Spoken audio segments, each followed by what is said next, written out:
सब्सक्राइब करें इस चैनल को और दबाइए इस बेल आइकन को सबसे पहले न्यू वीडियो देखने के लिए।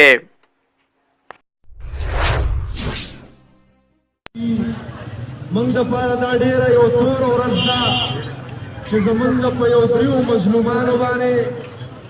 او په یو دریو مزدورانو باندې ظلم جبر بربریت وشو، د قانون آئین شریعت نه حد کر تعقیب پر سر عام قتل عام وشو او بیا د سن حکومت په نگرانی کې چې داغي کم تحقیر او تذلیل وشو چې د کشموره پورې به دا کسان بغیر د تابوتونو نزی دا د شهداو د باجوړ تذلیل دی، دا داغي توهین دی، دا داغي تحقیر دی. زه خدا خبره کوم چې دا د دریو کسانو قتل نه دی، دا د پوره باجوړ قتل عام دی او دا هغه موقع نه ده او دا هغه وخت نه دی چې په باجوړ ولس کې په پښتون ولس کې د خپل حقوقو د مطالبه هغه ملکه او جذبه نشته دی. دا هغه وخت نه دی چې پښتون قوم د خپل وینې انتقام نشي اخیستلی. انشاءالله نن شعور راغلی دی، نن بیداری راغلی ده، نن په دې قوم کې د خپل حقوقو د اخیستلو یو جوش او جذبه موجود ده. انشاءالله د دغې جذبې تحت منګه د انصاف تقاضا کوو، منګه د عدل تقاضا کوو. دا جنگ دا به منګه په درې فورم باندې لړاو. د پارلیمنت په فورم باندې زمونږ پارلیمنټیرین صرف د باجوړ نه د پوره پاټه پارلیمنټیرین دی دا یو حساسه مسله وګڼي او نن دې په هغې باندې باقاعده تحریک التوا پیش کړي چې په آینده سیشن کې په دې مسله باندې د 3 ورځو دپاره جنگ لړاو شي او په دې باندې بحث وشي. دویم فورم هغه زمونږ سره د عدالت فورم دی. انشاءالله د ماهرینو او د اوکلاو او د ماهرینو د قانون د مشاورت په رڼا کې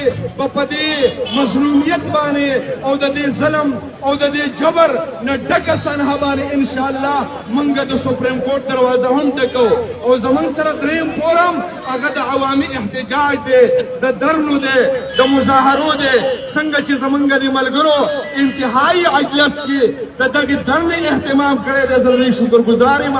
دا درنه به زمونږ جاري وي. خو یو خبره کوم چې دا ګورې سیاسي مسله نه ده، په دې باندې به موږ سیاسي نمبر نه جوړو. دا د باجوړ عمومي مسله ده، دا د سیاسي خلکو مسله ده، دا د تاجر برادرۍ مسله ده، دا د یوت مسله ده، دا د صحافي مسله ده، دا د باجوړ د تمام مکتب فکر او د تمام طبقاتو سره د وابسته عوامو مسله ده. دا جنگ به موږ تر هغه پورې لړاوو چې څو پورې موږ خپل حق ګټلی نه. په دې ملک کې زه د یو مسلمان په صفت وخت تېروم، په دې ملک کې زه د یو باجوړي په صفت باندې وخت تېروم، په دې ملک کې زه د پاکستان شهري یم. که د پاکستان آئین د پاکستان شهریانو ته کم حق ورکوي نو ما باجوړي ته هم راکوي. که د اقوام متحده د انساني حقوقو چارټر د انساني حقوقو تناظر کې د دنیا باشندگانو ته کم حق ورکوي، د هغې د قتل او د هغې د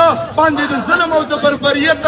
انسداد آئین پاکستان کوي، د اقوام متحده د انساني حقوقو چارټر یې کوي. نو د آئین تقاضا دا ده چې د باجوړ ایجنسۍ د باشندگانو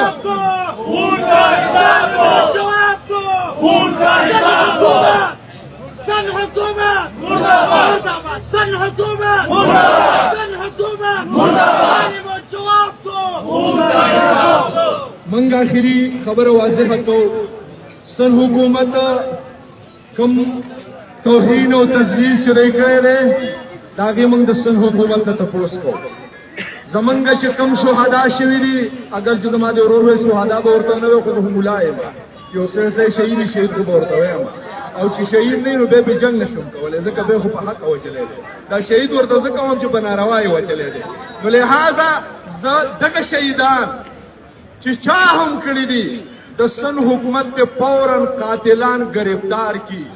هغې ته د قانوني سهولت نه ورکوي، قانوني سهولت د مظلومانو د باجوړ عوام ته ورکوي. که د سن حکومت په 2 ورځې کې زمون قاتلان گرفتار نکړو نو د دې معنی بدای چې زما د مقتولینو قاتل دا سندې نه ده دا د سن ګورنمنت حکومت دی بیا به دا احتجاج موږ د حکومت خلاف کوو دا څه کنه دا بیا به حکومت زمونږ ذمہ داري نو ان شاء الله په دغه بیس باندې موږ د آئین په حدودو کې د انسانیت په حدودو کې د اصول په حدودو کې ان شاء الله موږ دا تحریک او دا احتجاج با جاری ساتو او په دغه ذریعہ باندې به ان شاء الله موږ خپل منزل ته ځان رسو دا د دریو کورونو کم نه دی دا د دریو کورونو صدمه نه ده دا د دریو کورونو سانحه نه ده دا د ټول باجول سانحه ده دا د ټول مظلوم امت چې کومه ده هغه سانحه ده او د هغې صدمه ده په دې سانحه کې موږ ټول شریک یو موږ ټول په ژړا یو او موږ ټول نن لاس باندې تورې پټې تړلې دي او یو مسیح د دغه جبر او د دغه ظلم په خلاف مناو او ان شاء الله دا یو تحریک دی څنګه چې وزیرستان کې تحریک شروع شو ان شاء الله دام تحریک دی په دې ملک کې چې کم جابر قوتونه دي کم استبدادي قوتونه دي د دې جبر چې موږ نه مات کړي تر هغه پورې به زمونږ دا تحریک